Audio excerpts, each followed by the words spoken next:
ये अनिवार्य नहीं है कि ये सभी साधनाएं आपको करनी चाहिए उस पीरियड के समाप्त होने के बाद भी, अनिवार्य नहीं है।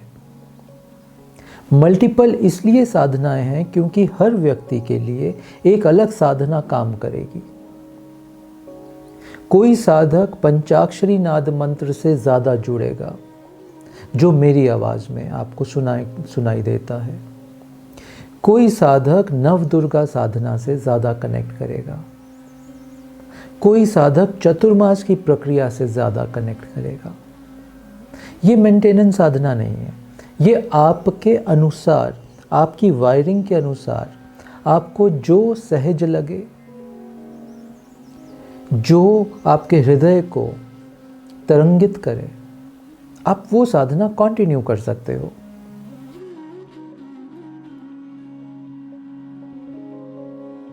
गुरुदेव, आज का पहला प्रश्न रिद्धिमा जी पुणे से पूछ रही हैं। इनका प्रश्न है, प्रणाम गुरुदेव, मैं आपकी बहुत आभारी हूँ कि आपने हमें पंचाक्षरी नाद साधना, नव दुर्गा साधना व नमो अभ्यास साधना प्रदान की और आगे भी हमें चतुर्मास व अन्य साधनाओं से सम्मिलित होने का सौभाग्य प्राप्त होगा। मेरा प्रश्न है कि हम प्रतिदिन इन सभी साधनाओं को कैसे अपनी दिनचर्या में शामिल करें। परिवार भी है और जॉब भी। साधना के विषय में कुछ बातें समझ लेना ज़रूरी है। पहला, मुझसे, आश्रम से आपको बहुत प्रकार की साधनाएं मिलती रहेंगी। कुछ साधनाएं रोज़ करने वाली साधना है, जिसको हम बोल सकते हैं मेंटेनेंस साधना।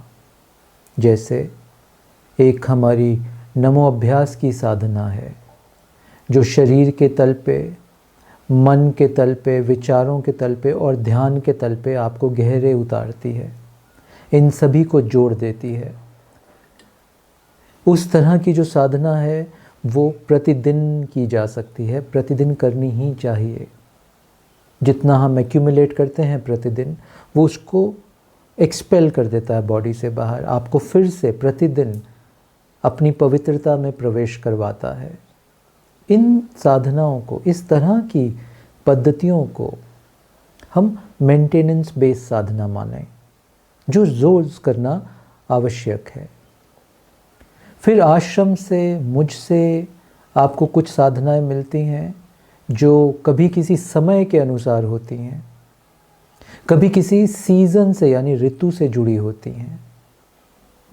कोई मंत्र पे आधारित होगी, जैसे लेट्स से हमने पंचाक्षरी नाद किया, वो 42 दिन की साधना, वो महाशिवरात्रि की प्रिपरेशन की साधना थी, वो मंत्र की साधना है।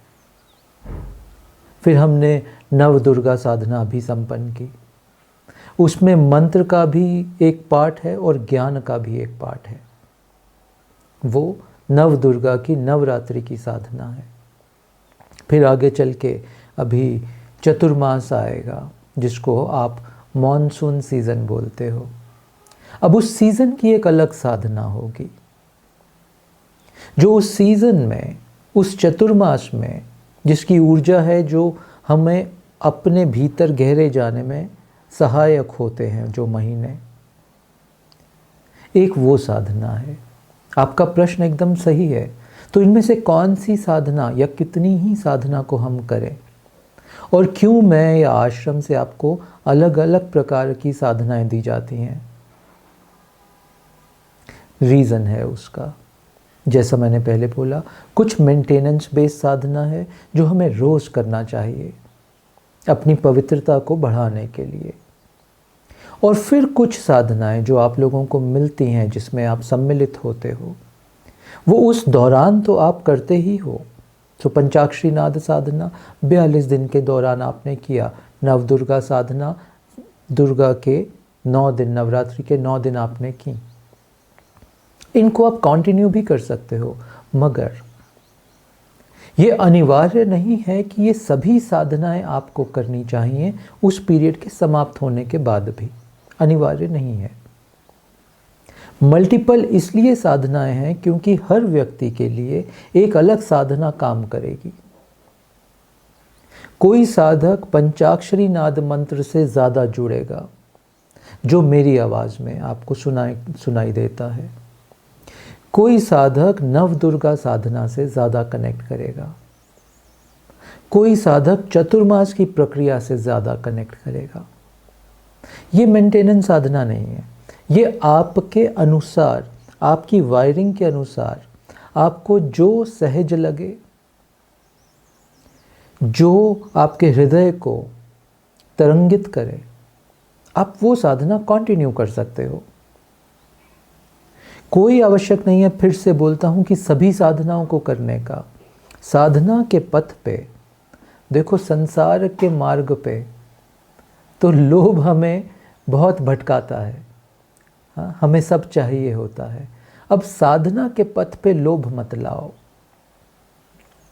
अगर 8-7 साधनाएं अलग अलग सीजन में, अलग अलग समय तुम्हें मिलती हैं, तुम्हें साथ में करने का अवसर मिलता है, इसका ये मतलब नहीं है कि वो सभी साधनाएं उस पीरियड के बाद भी तुम्हें कंटिन्यू करनी है। तो सुबह से रात तक यही करते रहोगे। फिर अपना कार्य, अपना व्यापार, अपने जो परिवार की सेवाएं मिली हैं तुम्हें, ये जो कर्म योग की भी एक साधना मिली है तुम्हें, तो फिर वो कब करोगे? तो चुन लेना अपने अनुसार। हाँ, अभी फॉर एन एग्जाम्पल, पंचाक्षरी नाद साधना, नव दुर्गा साधना, जैसे मैंने बोला, देखो अपने हृदय में कौन सी साधना तुम्हें ध्यान में गहरे लेके जा रही है। किस साधना से तुम अपने इष्ट से, अपने ईश्वर से, अपने गुरु से ज़्यादा कनेक्टेड महसूस करते हो। किस साधना से तुम्हें मौन का अनुभव अधिक होता है। लोभ मत करना कि सभी साधनाएं पकड़ लो। जिस साधना से भी मौन गहरा होता है तुम्हारा, जिस साधना से भी हृदय तरंगित होता है तुम्हारा, उसको करते जाना। याद रखो, साधना आनंद का विषय भी है। जिस साधना के प्रति जब तुम रात को सोते हो और सुबह उठने का एक तुम्हें उत्सुकता होती है कि सुबह उठ के आज शिवनाद साधना करूंगा, आज पंचाक्षरी नाद में बैठूंगा, जब ये उत्सुकता होगी तुम्हारे अंदर, तो साधना फलित होगी। ये कोई ऐसा बोझ की तरह नहीं लेना है हमने। तो ये प्रेम का विषय है, आनंद का विषय है। ढूंढो अपने तार, किस साधना से तरंगित होते हैं, उसको चुन लेना। और फिर जो भी तुम्हारे ग्रुप लीडर्स होते हैं, हर साधना में तुम्हारे कोई साधना के उस प्रक्रिया के टीचर होंगे। अगर कुछ ग्रुप्स बने हैं तो उस ग्रुप्स के फैसिलिटेटर्स या लीडर्स होंगे। तुम सतत उनसे पूछ लेना कि ये जो साधना अब हम कर रहे हैं, हम इसको कंटिन्यू कर सकते हैं कि नहीं। कोई भी ऐसा संशय हो तुम्हारे हृदय में, वो उनसे पूछ लेना।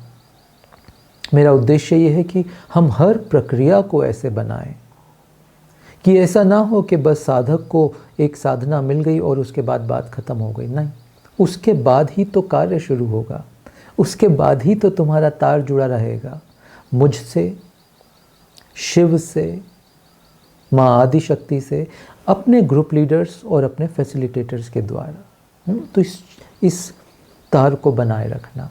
फिर से दोहराता हूँ, साधना लोभ का विषय नहीं है। सभी मत पकड़ने का प्रयास करना, बस जो तुम्हारे लिए हो, जो तुम्हारे हृदय को तरंगित करे। सब नहीं पकड़ने की आवश्यकता। कुछ साधनाएं उस सीज़न की हैं, चाहो तो कंटिन्यू कर सकते हो, मगर उस सीज़न में करके इतना डूब लिए तुम, उसका इतना प्रसाद मिल चुका है तुम्हें, अब तुम उसको छोड़ सकते हो। अब तुम अपनी जो रेगुलर डेली प्रैक्टिस है, जिसको भी तुम फॉलो करते हो, तुम उसी को आगे कंटिन्यू करो। तो कोई कन्फ्यूजन नहीं होना चाहिए। अंत में, साधना तुम्हारे जीवन की कन्फ्यूजन्स को हटाने के लिए बनी है, तुम्हारे जीवन में कन्फ्यूजन को लाने के लिए नहीं बनी। हाँ, तो कोई कन्फ्यूजन मत लाओ अपनी साधना में। Okay, I hope it helps. धन्यवाद।